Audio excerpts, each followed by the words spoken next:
मुफ्ती साहब के YouTube channels को सब्सक्राइब कीजिए। आस्क मुफ्ती तारिक मसूद।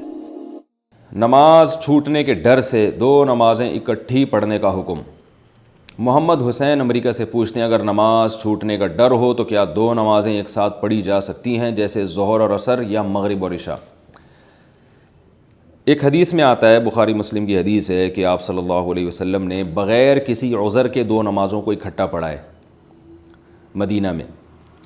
तो याद रखें, तमाम मुज्तहिदीन फ़ुक़हा उलमा के नज़दीक ये हदीस अपने ज़ाहिर पर नहीं है, बल्कि इस हदीस का मतलब ये है कि वो जमे सूरी थी। सूरी का मतलब ये है कि ज़ोहर को आप सल्लल्लाहु अलैहि वसल्लम ने असर के करीब किया और ज़ोहर पढ़ी, और जैसे ही ज़ोहर पढ़ी है थोड़ी देर में ज़ोहर का वक्त क़ज़ा हुआ और फिर फ़ौरन असर पढ़ ली।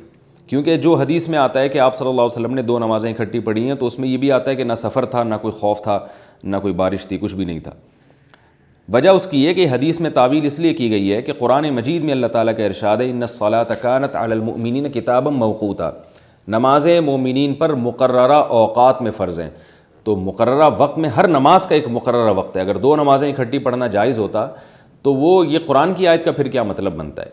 बाकी सफ़र में दो नमाज़ें इकट्ठी पढ़ना जायज़ है या नहीं है, और इकट्ठी का मतलब क्या है, इस पर मैं इंशाअल्लाह एक पूरी दलाइल की रोशनी में क्लिप रिकॉर्ड करवाऊँगा। अभी वो मौजूद बहस नहीं है, लिहाजा मैं उस टॉपिक को सफ़र में दो नमाज़ें इकट्ठी पढ़ने का क्या हुक्म है, उस टॉपिक को मैं अभी नहीं छेड़ रहा।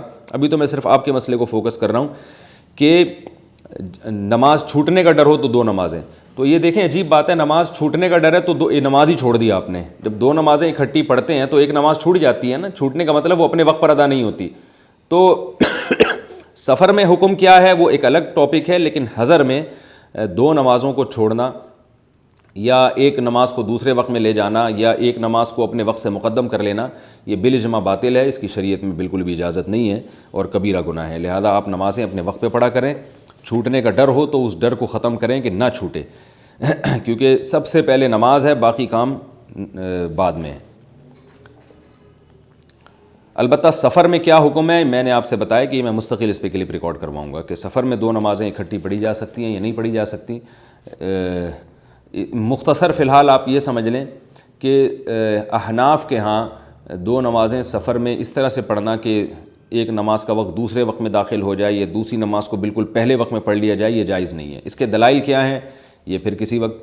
अलबत्ता अहनाफ ने इसकी इजाज़त दी है कि जब शदीद मजबूरी हो तो फिर शाफ़ी फ़िक़ा पे अमल किया जा सकता है। शदीद मजबूरी में वैसे जहाज़ में बाज़ दफ़ा आपको पता है कि अगर मैंने शाफ़ी मसलक पर अमल ना किया तो नमाज मुझे का मौका ही नहीं मिलेगा, क्योंकि वो जहाज़ का अमला बाज़ दफ़ा नमाज नहीं पढ़ने देता, क़िबला रुख नहीं होने देता, खड़े नहीं होने देते जहाज़ में। तो ऐसी शदीद मजबूरी में कि जब आपको पता है नमाज 100% क़ज़ाई हो जाएगी और या मुझे सीट पे बैठ के पढ़नी पड़ेगी, तो फिर ऐसी शदीद मजबूरी में शाफ़ी फ़िक़ा पर बाज़ उलमा के नज़दीक अमल किया जा सकता है, तो फिर इकट्ठी पढ़ी जा सकती हैं। आस्क मुफ्ती तारिक मसूद।